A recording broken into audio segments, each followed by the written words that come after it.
Agora eu vou ao vivo com o repórter Lucas Moura. Ele está com um especialista que vai nos explicar como a gente pode proteger as nossas crianças. Porque a gente está vivendo na era da tecnologia, na era da internet, e a gente precisa saber qual a melhor forma de monitorar essas crianças. E a gente também precisa explicar para vocês o que é crime, para a gente entender toda essa logística. Eu chamo o repórter Lucas Moura na cena. Olá, Lucas.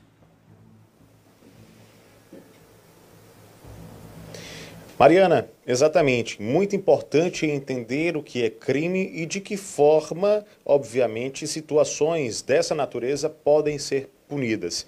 Eu estou aqui com o João Pereira, ele que é professor, advogado, especialista em direito digital, aliás, um dos primeiros especialistas do Estado, trabalha há mais de 10 anos dentro dessa área e conversa com a gente a partir de agora.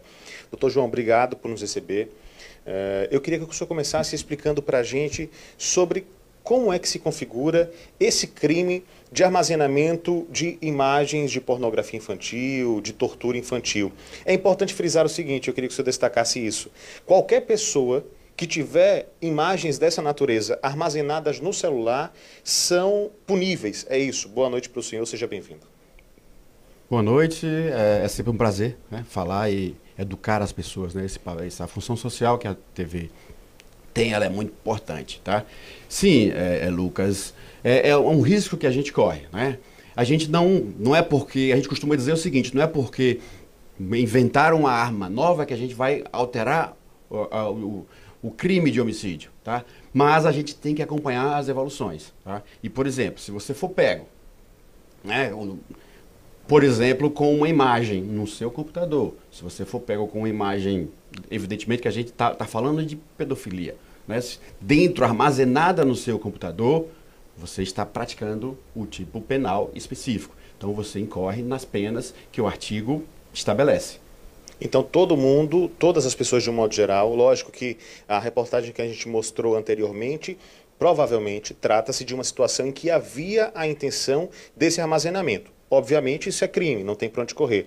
Mas mesmo uma pessoa que, por exemplo, receba uma imagem dessa natureza em um grupo e acaba armazenando, ainda que sem querer, em seu celular, essa pessoa está praticando crime. Sim, exatamente, tá? Evidentemente que no caso reportado, a gente não pode tecer nenhum comentário. Que, primeiro, a gente não sabe se houve dolo, se não houve, ou até mesmo a gente não teve conhecimento do caso. Mas o importante a gente sempre faz esse alerta, tá? Para que, por exemplo, quando você está num grupo de mensageiro, seja ele qual for, você não deixe as imagens chegando automaticamente. Porque se por acaso, né, chegar uma imagem de cunho de um menor, por exemplo, numa situação criminal, numa situação que estabelece um tipo de crime, você poderá ser punido, sim. E aí também vai uma dica aqui, que é uma dica muito mais moral do que qualquer outra coisa, que em um grupo que se compartilha esse tipo de material, ninguém deveria estar, né?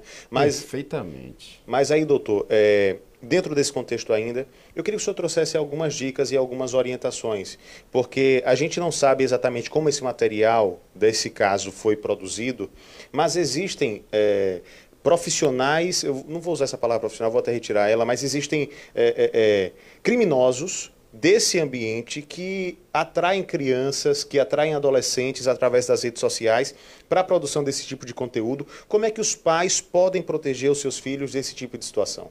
Isso é algo extremamente sério, tá? Mas é importante a gente também chamar a atenção que hoje a possibilidade técnica, tá? Então, ela é muito grande. Alguém pode também invadir o seu dispositivo e lá deixar uma mensagem ou uma foto, tipo essa que nós estamos falando, registrada no seu computador. Então, também existe essa possibilidade. Né? Não só você sozinho fazer o download e baixar na sua máquina, mas existe essa possibilidade de alguém também invadir e ir lá colocar essa imagem. Os pais, né, eu costumo dizer sempre, fiquem de olho nos seus filhos, verifiquem o que eles andam fazendo, sempre, isso sempre, seja na rua, seja em casa. Então, por exemplo, computador no quarto onde ele fica sozinho não é uma boa. É bom que o computador fique no local ou o celular onde ele esteja utilizando, seja no YouTube ou seja em qualquer outro tipo de rede social, que fique visível ao adulto, ou que o adulto vá lá e verifique de vez em quando. Observe os históricos dele.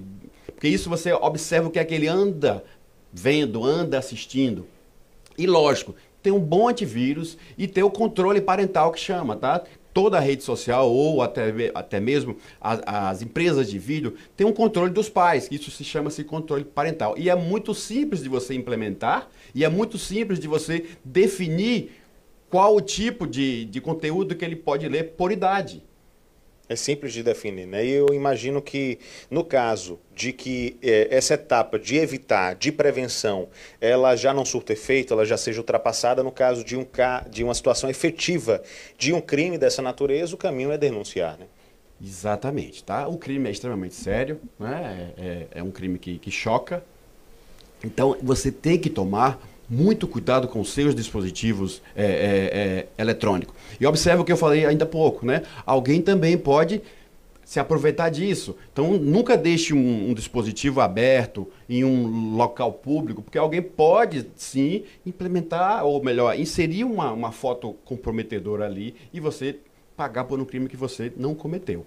Ou seja, é uma responsabilidade muito grande que todos assumem, por exemplo, ao ter o celular, né? Não é simplesmente comprar um objeto, por exemplo.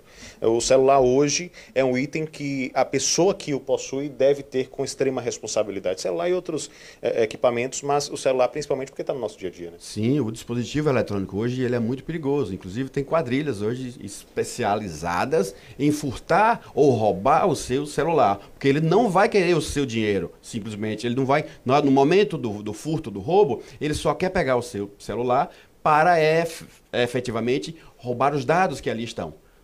Dados que eu estou falando na forma geral, dados financeiros. E olha que eu não falei dados bancários, né? Eu falei dados financeiros, ou seja, de tudo, porque tem toda a sua informação e como você anda, digamos assim, na rede social ou na própria internet. Então o seu caminho fica traçado. Existem programas específicos que pode saber o que é que você faz e eventualmente onde você invista ou onde você investe. Ok, doutor, a gente agradece a sua presença e participação mais uma vez. Importante deixar claro todos esses pontos, né? E é isso, caso você tenha algo mais a acrescentar, fique à vontade. O importante é que os pais fiquem atentos aos seus filhos, observem, não os deixem sozinhos, porque a internet ela é aberta e eles podem estar vendo qualquer coisa. Mariana, volto com você. Obrigada, viu, Lucas, pelas informações, o recado aí.